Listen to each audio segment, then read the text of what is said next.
नमस्कार मित्रांनो, आपली मराठी मीडिया या चॅनलमध्ये तुमचं स्वागत आहे। आज मी इयत्ता 5वी 1993 जुनी बालभारतीमधून एक विनोदी धडा तुमच्यासमोर वाचणार आहे, ज्याचे नाव आहे माझे गाणे आणि याचे लेखक आहे श्रीपाद कृष्ण कोलटकर। गाणे शिकताना लेखकाला कोणकोणत्या अडचणी आल्या आणि कोणता त्रास झाला याचे विनोदी वर्णन श्रीपाद कृष्ण कोलटकरांनी अतिशय सुंदर पद्धतीने केले आहे। चला तर वाचूया आपण माझे गाणे। आमच्या वडिलांची गाण्यावर फार प्रीती असे। मला गाणे यावे ही त्यांची मनापासून इच्छा। त्यांनी माझ्या कानांवरून चांगल्या चांगल्या गवयांचे गाणे जावे म्हणून दर महिन्यास एखादी तरी बैठक घरी करावी। गाण्याचा शेवट होईपर्यंत झोप येऊ नये म्हणून मी आपल्याकडून अनेक उपाय करत असे। 2 प्रहरी झोप घेई, गाणे सुरू व्हायच्या वेळी डोळ्यात कापूर किंवा तेल घाली, पण सर्व व्यर्थ। गवई, विण्याच्या तारा व तबला लावीपर्यंत मी मोठ्या कष्टाने डोळे कसे बसे उघडे ठेवत असे, पण त्याने गाण्याकरता तोंड उघडले की माझे उघडे डोळे मिटलेच म्हणून समजावे। माझ्या इतका शांत श्रोता कोणाही गवयास कधी मिळाला नसेल।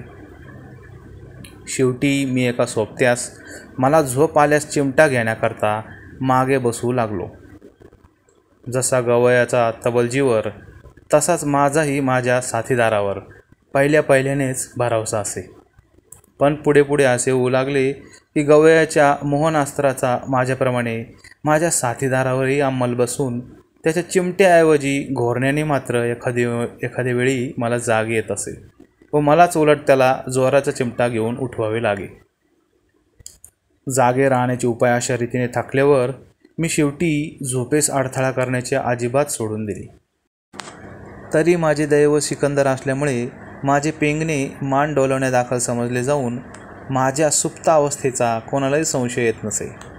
कधीकधी तर चिजेतील अवसान, गवयाची दृष्टी व माझ्या मानेचा झोक यांचा विलक्षण बहारीचा त्रिवेणी संगम जमत असे व मला मार्मिकपणाबद्दलची वाव मिळत असे, कारण प्रत्येक गवई माझ्या प्रासंगिक मान हलवण्याबद्दल मान तुकवत असे व अशा लहान वयात तालाचे इतके गम्य दुसऱ्या कोणत्याही मुलात सापडणार नाही अशी वडिलांपाशी तारीफ करत असे। अशा प्रकारे निर्धास्त झाल्यावर मी भर बैठकीत यथेच्छ निद्रासुख अनुभवत असे। कधीकधी तर मोठ्याने घोरून तालाप्रमाणे सुरांचेही ज्ञान व्यक्त करत असे। शेवटी माझ्या उसन्या मार्मिकपणाचा असा प्रतिकूल परिणाम झाला की बाबांनी मला शिकवण्याकरता एका वस्तादजीस ठेवले। त्यांचे नाव टर्रेखा होते। हे गृहस्थ गुणांनी नावाप्रमाणेच होते। पूर्वी मला गाणे ऐकताना इतकी हटकून झोप येत असे की मी एखाद्या वेळी आजारी पडून मला झोप येईनाशी झाली व वैद्यांचे औषधोपचार थकले म्हणजे बाबांनी गाणे करावे की गवयाच्या एका चिजेसरशी मला डाराडूर झोप लागत असे। पण तो मनू आता बदलला। टर्रेखाच्या आवाजात इतके मार्दव असे की त्यांचे गाणे चालले असताना पुष्कळदा गाढवे भोवताली जमून ते एकचित्ताने ऐकत असत व कधीकधी त्यांच्या सुरास सूरही देत असत। अर्थात अशा आवाजाने माझी झोप कायमची नाहीशी केली। बरे, आवाजात काही लवचिकपणा होता म्हणावे तर तेही नाही। मानेला सपाटून हिसका द्यावा तेव्हा कोठे लहानसा खटका येत असे। सर्व अंग जेव्हा घुसळावे तेव्हा ताण यावी व तीही इतकी सावकाश की ताण की हे नुसते सूर एकळण्याची मारामारच। पुष्कळदा तर ते ताण हातांनी दाखवत असत व सूर उंच चढवण्याऐवजी आपले सर्व शरीर उंचावत असत। अशा तऱ्हेची त्यांची स्वतःची तयारी असल्यामुळे मला शिकवतानाही ते आंतर व नैसर्गिक गुणांपेक्षा बाह्य व कृत्रिम उपायांवरच भिस्त ठेवत असत। गाण्यातील मूर्छना म्हणून जो प्रकार आहे तो मला चांगला साधावा म्हणून ते मला खरोखरच मूर्छना येईपर्यंत यथेच्छ मार देऊन रडवत असत। खटका यावा म्हणून माझी शेंडी धरून जोराने हिसका देत, ताण चांगली यावी म्हणून हिवाळ्यात सकाळी पाठीवर थंड पाण्याच्या घागरी ओतत असत। अशा उपायांनी मला शेवटी हिवतापाचे दुखणे लागले। हिवाची पाळी बहुत करून टर्रेखा माझ्या समाचारास येत त्यावेळीची असे। कधीकधी त्यांची येण्याची वेळ बदले तेव्हा हिवाची माझी पाळीही बदलत असे। अखेरीस माझा आजार व वस्तादींचे आगमन यांमधील या प्रकारचा कार्यकारण भाव ताडून व वस्तादींचे न येणे हेच माझ्या रोगावर वस्ताद औषध होईल हे जाणून बाबांनी त्यांची येणे बंद केली. तेव्हापासून माझ्या प्रकृतीस उतार पडत चालला. मात्र यापुढे काही दिवस कोणत्याही प्रकारचे गाणे माझ्या ऐकण्यात येऊ नये अशी व्यवस्था करण्यास वैद्याने बाबास बजावले होते. इतकेच नाही तर तंबोऱ्याची आठवण होईल म्हणून भोपळ्याची भाजी मी बरेच दिवस वर्ज्य केली होती.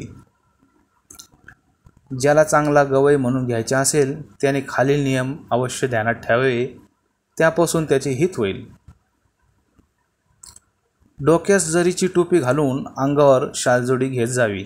या वस्तूंमुळे श्रोत्यांवर पडणारे तेज दुणावते. ज्या बैठकीस आपले गाणे व्हायचे ठरले तिला नेहमी उशिराने जावे. अशा प्रकारे लोकांना त्रास दिल्या वाचून स्वतःचे महत्त्व वाढत नाही. गाण्यापूर्वी 2 तास विण्याच्या किंवा सतारीच्या तारा जुळवण्यात किंवा तबला लावण्यात दवडावे. कारण तारा चढवताना आपण श्रोत्यांची उत्कंठाही त्याच्या मानाने चढवत असतो हे पक्के समजावे. कधीकधी तर ती अगदी तुटण्याच्या बेतास येते.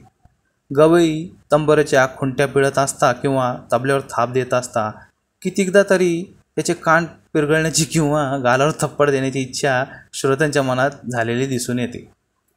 तबलजीस चुकवण्याचा प्रयत्न करावा किंवा तो चुकत नसल्यास त्याच्याकडे विनाकारण धिक्काराने पाहावे. आपल्या साथीदारांचा असा पाणउतारा करत गेल्यास आपले गाणे कोणाच्या पसंतीस न उतरले तरी त्याचे खापर त्याच्या टाळक्यावर फोडता येते. वरील सर्व नियमांपेक्षा महत्त्वाचा नियम अजून सांगायचा राहिला आहे. तो हाच की गाताना तोंड जितके वेडेविंद्रे व भेसूर करवेल तितके करावे. याचे कारण इतकेच की जो तुमचा चेहरा विद्रूप दिसत जाईल तो त्याच्याशी तुलना करता तुमच्या गाण्याची खुमारी अधिक स्पष्ट कळून येणार आहे. अंधारात दिव्याचे तेज विशेष पडते किंवा सहारा वाळवंटात रम्य उद्यान आढळून आल्यास ते फारच बहारीचे वाटते. त्याप्रमाणे कुरूप तोंडातून मनोहर गाणे ऐकू आल्यास त्याची मातब्बरी अधिक वाटते. तर मित्रांनो, कसा वाटला धडा मला कमेंट सेक्शनमध्ये जरूर कळवा.